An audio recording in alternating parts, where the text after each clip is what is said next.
तो बिना डरे बिना हिचके आप अपनी बात, अपनी समस्या न्यूज 18 तक पहुंचाइए। न्यूज 18 आपकी आवाज बनेगा और यही वजह है कि न्यूज 18 की मुहिम बाढ़ में आपके साथ की हर तरफ सराहना हो रही है। राजनीति के दिग्गज इससे सराहनीय कदम बता रहे हैं।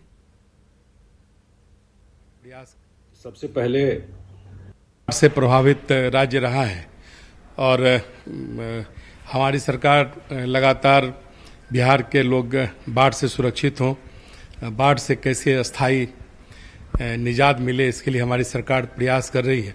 और इस प्रयास में न्यूज 18 का मुहिम कहीं न कहीं सार्थकता प्रदान करेगा और उम्मीद है कि जो कुछ बाढ़ से जुड़ी हुई तकनीकी चीज़ें हैं वो सारे अगर विषय आएंगे तो सरकार को और बाढ़ से लोगों को सुरक्षित अस्थायी तौर पर करने में मदद मिलेगी।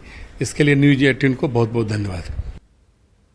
सबसे पहले मैं बाढ़ पीड़ित और प्रशासन के बीच में सेतु का काम करने का जो प्रयास न्यूज 18 बिहार के द्वारा किया जा रहा है वो बहुत ही सराहनीय है। मैं उनको शुभकामना और बधाई देता हूं। न्यूज 18 ने जो मुहिम शुरू की है मैं उसकी प्रशंसा करता हूं और जो बाढ़ प्रभावित क्षेत्रों में लोग फंसे हुए हैं उनको तकनीक के माध्यम से जानकारी देना, किस प्रकार से पहले से उनको अलर्ट करना, फिर बाढ़ प्रभावित क्षेत्र में पानी बढ़ने के पहले वो उस क्षेत्र से बाहर निकल जाएं और टेक्नोलॉजी का इस्तेमाल करके लोगों को इन सारी चीज़ों की जानकारी उपलब्ध कराना। तो यह जो मुहिम चलाया है न्यूज 18 ने यह बहुत ही सराहनीय है और बाढ़ प्रभावित क्षेत्रों में जो हमारे लोग हैं उन लोगों को इसका काफी लाभ मिल रहा है। लेकिन बाढ़ एक ऐसी विभीषिका है जिससे हमेशा बिहार जूझता ही रहा है और न्यूज 18 ने जो मुहिम चलाया है कि लोगों को अवेयर करना कि प्रो एंड पोस्ट दोनों में क्या करना चाहिए, तो मुझे लगता है कि इसका लाभ आम जनमानस को मिलेगा। और ऐसे भी बिहार सरकार के आपदा विभाग ने भी काफ़ी अच्छा काम इसमें किया है। माननीय मुख्यमंत्री नीतीश जी ने इस क्षेत्र में काफ़ी लोगों को भूकंप से लेकर हो, बाढ़ से लेकर हो, कैसे अवेयर होना चाहिए। लेकिन एक चैनल के रूप में न्यूज 18 ने जो शुरुआत की है जो मुहिम से, उससे आम जनमानस को निश्चित रूप से इसका फायदा मिलेगा। न्यूज 18 के द्वारा बिहार में बाढ़ प्रभावित लोगों को मदद करना, बाढ़ से के बाद जो बीमारी होती है उससे बचाव के कार्य करना, बाढ़ में कोई भूखा नहीं रहे इसके बचाव कार्य और भूखे को मदद करना, इसके लिए न्यूज 18 के लोगों को मैं बहुत बहुत धन्यवाद देता हूं। तो देखिए, सामाजिक सरोकार निभाना हम अपना दायित्व समझते हैं। हम आपके बीच हैं, हम आपकी आवाज हैं, आपके साथ हैं और आपके लिए ही हैं। और इसीलिए इस मुहिम की हमने शुरुआत की है क्योंकि हम आपके उस दर्द को महसूस करते हैं जिस दर्द से इस वक्त आप दो चार हो रहे हैं, जिसे बिहार की नियति जैसे मान लिया क्या हो। उन इलाकों में रहने वाले लोगों की आवाज हैं हम और इसीलिए हम बाढ़ में आपके साथ हैं। हमारे साथ इस वक्त हमारे सहयोगी जो कि इस पूरी मुहिम के साथ उस तस्वीर को पहुंचाएंगे जो ग्राउंड रियलिटी है, जिन हालातों में इस वक्त बाढ़ प्रभावित लोग मौजूद हैं। आनंद अमृतराज उस जगह से आपको ग्राउंड रिपोर्टिंग करते नजर आएंगे। हमारे साथ इस वक्त पंचायती राज मंत्री सम्राट चौधरी जुड़ गए हैं। सर, आपका बहुत बहुत स्वागत है। हमारे साथ इस वक्त वन एवं पर्यावरण मंत्री नीरज कुमार बबलू जुड़े हुए हैं। सर, आपका भी बहुत स्वागत है। सबसे पहले आनंद, चूंकि हमारी कोशिश आम जनता की आवाज है, हमारी कोशिश उनके दर्द को दूर करने की है, उनकी तकलीफों को कम करने की है, तो सबसे पहले मैं यही चाहूंगी कि जहां आप मौजूद हैं वहां क्या हालात हैं, क्योंकि इस वक्त 12 जिले और तकरीबन 16,40,000 की आबादी प्रभावित है। उनके दर्द को कैसे यहां आपने महसूस किया, सबसे पहले यह बताइए।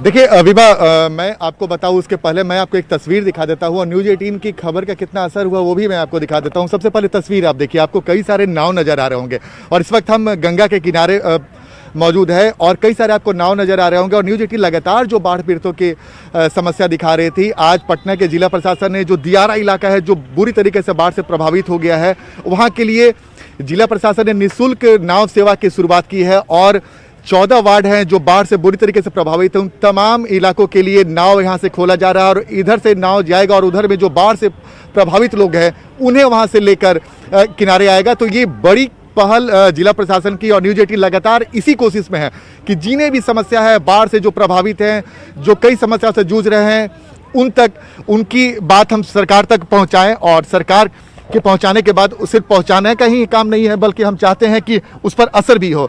हम कोशिश कर रहे हैं उस जगह पे भी जाने की विभा जो लोग बाढ़ से प्रभावित हैं और कई सारे ऐसे लोग हैं जो नाव से दियारा इलाके में जा रहे हैं जहां पे बाढ़ खासकर गंगा का जलस्तर में जो बढ़ोतरी हुई है बहुत तेजी से, उसकी वजह से कई सारे लोग बाढ़ से बुरी तरीके से प्रभावित हुए हैं। तो हम कोशिश करेंगे उस इलाके में जाने की। बिल्कुल कोशिश आनंद हमारी यही है कि तस्वीर बदले, लोगों तक मदद पहुंचे और इसी दायित्व का निर्वहन हम इस वक्त कर रहे हैं। हमारे साथ सम्राट चौधरी जुड़े हुए हैं, पंचायती राज मंत्री हैं। सम्राट जी, सरकार भी तो यही चाहती है कि जो योजनाएं, जो मदद, जो कोशिश सरकार की आम जनता के लिए शुरू की जाती है वो उन तक पहुंच पाए, उसका लाभ उनको मिल पाए, उनकी परेशानियां कम हो पाए, लेकिन इसके बावजूद कई कमियां रह जाती हैं। उन कमियों को दूर करने की कोशिश में हम अपना सहयोग दे रहे हैं। क्या इससे सरकार की जो कोशिश है, सरकार की जो मंशा है, वो लोगों तक सही तरीके से पहुंच रही है? इसकी मॉनिटरिंग की जा रही है? देखिए, सर्वप्रथम मैं बहुत बहुत धन्यवाद देता हूं न्यूज़ 18 को कि आपने इतना गंभीर समस्या पर एक मुहिम चलाया है और इस मुहिम के माध्यम से आप जनसेवा भी करने का काम कर रहे हैं। लेकिन सरकार लगातार, कई सरकार आप देखेंगे, लगातार एनडीए की सरकार जब 2005 में बनी तो लगातार नॉर्थ बिहार में एक एक चीज़ों की व्यवस्था की गई। सुपौल के पुल अटल बिहारी वाजपेयी जी ने सपना देखा जब 1934 में पुल बने थे, कोसी का ब्रिज बनाया गया जिससे कि सहूलियत हो सके। हम कई ब्रिज वहाँ बनाने, बीपी मंडल पुल टूटा हुआ था उसको स्थापित करने का काम किया गया। उसी तरह ईस्ट वेस्ट कॉरिडोर जो है उसको पूरी तरह स्थापना किया गया। और बाढ़ के लिए लगातार हमारे जो बांध है इसका तटबंध को पूरी तरह मजबूत करने का काम किया जाए। अब तो हम सड़क बनाने का भी काम शुरुआत कर चुके और लगातार, क्योंकि ये जो बाढ़ है ये बिहार में या हिंदुस्तान में बारिश होने वाला जो बारिश की पानी है उससे नहीं होता है। हमको इंटरनेशनल पॉइंट ऑफ व्यू से नेपाल में जब पहाड़ियों पर पानी होता है तब हमारे बिहार में पानी घुसने का काम करता है और अधिक घुसता है, जिससे बांध टूटने के बाद ही हमारे लोगों को कठिनाई का सामना करना पड़ता है। आप देखते होंगे गंगा में जब सभी जगह से पूरे आपको नेपाल से जो है बागमती, कोसी, काली कोसी, बूढ़ी गंडक सभी जो नदियां आती है, लेकिन सम्राट जी माफी के साथ आपको टोक भी रही हूं, लेकिन आम जनता ये कहती है कि इसे सुनते हुए भी साल दर साल हो गए कि नेपाल में हाई डैम बना दिया जाएगा, समस्या कम हो जाएगी, आपको इससे निजात मिल जाएगी, लेकिन इसे सुनते सुनते भी काफी वक्त निकल गया। नदी जोड़ो परियोजना को लेकर 8 परियोजनाओं की स्वीकृति हो गई, लेकिन धरातल पर एक भी नहीं उतर पाई। नहीं, लगातार हम सारे तटबंध को ठीक कर रहे हैं लगातार, चाहे वो कोसी का तटबंध हो, चाहे वो बागमती हो, चाहे गंडक हो, बूढ़ी गंडक हो, सभी जगह हमने ये कहा कि पानी जब बहुत अधिक आता है तभी टूटने की स्थिति होती है, ऐसे बाढ़ की स्थिति नहीं बनती है। लेकिन जब भी अधिक पानी होता है, अब जैसे आपने देखा होगा कि अभी गंगा में उफान है और चारों तरफ गंगा के पूरे बेसिन पर पानी फैला हुआ है, तो ये नेपाल के पानी के साथ साथ चंबल जो मध्य प्रदेश से है वहाँ की पानी, उसके बाद देहरादून से जो तमाम जो पानी वहाँ से आते हैं, ये तमाम इसमें गंगा में समाने का काम करते हैं। इसलिए पूरे हिंदुस्तान का पानी और नेपाल का पानी जब अधिक होता है तभी गंगा में फ्लो बढ़ता है। इसलिए मेरा ये भी मानना है, ये आपका कहना बहुत ही जायज़ है, मैं इसकी चिंता करता हूँ कि नेपाल से आने वाला जो व्यवस्था है उस पर आदरणीय नरेंद्र मोदी जी ने भी पहल किया, आदरणीय नीतीश कुमार जी ने भी पहल किया है, जल्द से जल्द वहाँ हाई लेवल डैम, क्योंकि बहुत अधिक पैसे लगने हैं, लगभग 4 लाख से 5 लाख से लाख करोड़ रुपया लगना है, जो बिहार के बजट का दुगना हिस्सा है। तो ऐसे परिस्थिति में हमको, क्योंकि बिहार में और भी काम करने हैं, लेकिन हम मजबूर हैं, इसमें कहीं दो मत नहीं है, क्योंकि जो नेपाल से पानी आती है उसको हम पूरी तरह एक जगह इकट्ठा नहीं कर पा रहे हैं, और उसके लिए हाई लेवल डैम का सम्राट चौधरी जी, आप उस दर्द को आपने भी महसूस किया होगा। देखिए, एक मंत्री से पहले, एक जिम्मेदार पद पर बैठे हुए प्रतिनिधि के तौर से पहले आप एक बिहारी भी हैं। आप उन बिहारियों के दर्द को महसूस भी करते होंगे जिनका सब कुछ लुट जाता है, जिनका सब कुछ बह जाता है और फिर वो बेघर हो जाते हैं, जिनके पास रहने की जमीन न हो, सर के ऊपर से छत निकल जाए और फिर दाने दाने के मोहताज हो जाएं। फिर वो सवाल किससे करें, वो अपनी मजबूरी, अपनी व्यथा किससे कहे। नीरज बबलू हमारे साथ जुड़े हुए हैं। नीरज बबलू जी, सरकार की मंशा पर सवाल नहीं है, सरकार कोशिश कर रही है, करोड़ों रुपए खर्च भी होते हैं, साल दर साल ये तमाम चीजें हम देखते भी हैं और उसे लोगों तक पहुंचते हुए हमने देखा भी है और दिखाया भी है, लेकिन इसके बावजूद कमियां रह जाती हैं, कई जगहों पर लापरवाही होती है। प्यास लगे तब कुएं की खुदाई क्यों शुरू की जाती है? क्या इसके पीछे जो लोग हैं वो लोग इसके लिए जिम्मेदार नहीं हैं?